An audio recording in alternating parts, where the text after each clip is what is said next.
নেত্রকোনার পূর্বধলায় জ্বালানি সংকটের সুযোগে দেখা গেছে অব্যবস্থাপনা।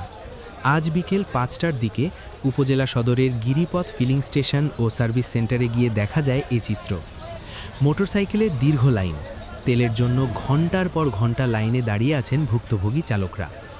গ্রাহকদের অভিযোগ, এখানে জনপ্রতি মাত্র ২০০ টাকার তেল দেওয়া হচ্ছে। তেলের শৃঙ্খলা না থাকায় লাইন এগোচ্ছে ধীর গতিতে। কিন্তু ভিড় সামলানোর জন্য সেখানে দেখা মেলেনি আইন শৃঙ্খলা রক্ষাকারী বাহিনীর কোনো সদস্যকে। ফলে বিশৃঙ্খলার আশঙ্কা তৈরি হচ্ছে বারবার। পাম্প ম্যানেজার হাসান জানান, গত রাতেই ৪,৫০০ লিটার জ্বালানি এসেছে, যা আজ ভোর থেকে বিতরণ করা হচ্ছে। শৃঙ্খলা বজায় রাখার বিষয়ে জানতে চাইলে তিনি দাবি করেন, আইন শৃঙ্খলা রক্ষাকারী বাহিনী সকাল থেকে দুপুর পর্যন্ত ছিল, এরপর তারা আর আসেনি। আপনাদের ট্যাগ অফিসার আসছে না? ট্যাগ অফিসারের আম্মা অসুস্থ তো আইছে না, মাইমেনসিং গেছে। কবে অসুস্থ হয়েছেন উনি? গতকালকে গেছে আর কি, কইছে মাইমেনসিং আছে। আজকে সকালে ফোন করছি তো উনি বলছে না 200। আচ্ছা, গতকালকে কি তেল আসছিল?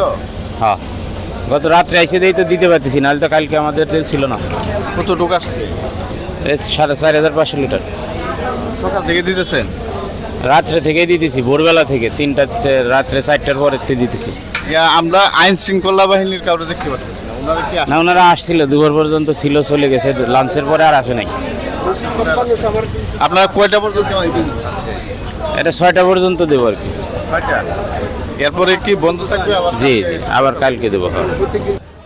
সরকারি নিয়ম অনুযায়ী প্রতিটি গাড়িতে কী পরিমাণ জ্বালানি দেওয়া হচ্ছে তার রেজিস্টারভুক্ত করার কথা থাকলেও গিরিপথ ফিলিং স্টেশনে তেমন কোনো কার্যক্রম দেখা যায়নি। খোঁজ নিয়ে জানা যায়, দায়িত্বে থাকা ট্যাগ অফিসার ও উপসহকারী কৃষি কর্মকর্তা আশরাফুল আলম তার মায়ের অসুস্থতার কারণে কর্মস্থলে অনুপস্থিত। তার অনুপস্থিতিতে তদারকির কাজে দেখা দিয়েছে বড় ধরনের শূন্যতা।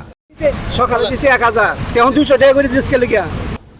পাম্প কর্তৃপক্ষের অভিযোগ, একই ব্যক্তি বারবার লাইনে দাঁড়িয়ে তেল সংগ্রহ করছেন, যার ফলে প্রকৃত অভাবী গ্রাহকরা বঞ্চিত হচ্ছেন। কিন্তু এই জালিয়াতি ঠেকানোর মতো কোনো তদারকি ব্যবস্থা সেখানে নেই। অব্যবস্থাপনার এসব বিষয়ে ভারপ্রাপ্ত উপজেলা নির্বাহী অফিসার তাসনিম জাহানের সাথে যোগাযোগ করা হলে তিনি জানান, ট্যাগ অফিসারের পারিবারিক সমস্যার বিষয়টি তিনি অবগত এবং তেল না থাকায় যেতে দেওয়া হয়েছে। তদারকির বিষয়ে তিনি সজাগ। গতকাল 5টা পর্যন্ত ছিলেন সেখানে। তবে গতরাতে যে তেল এসেছে সে তথ্য তাকে জানানো হয়নি বলে তিনি দাবি করেন।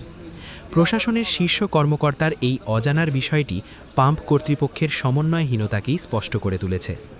জ্বালানি তেলের মতো জরুরি সেবা নিয়ে এমন হযবরল পরিস্থিতি সাধারণ মানুষকে ভোগান্তিতে ফেলছে। প্রশাসনের কঠোর নজরদারি আর সঠিক তদারকিই পারে এই সংকটময় সময়ে মানুষের ভোগান্তি লাঘব করতে। পূর্বধলার দর্পণ নিউজ ডেস্ক।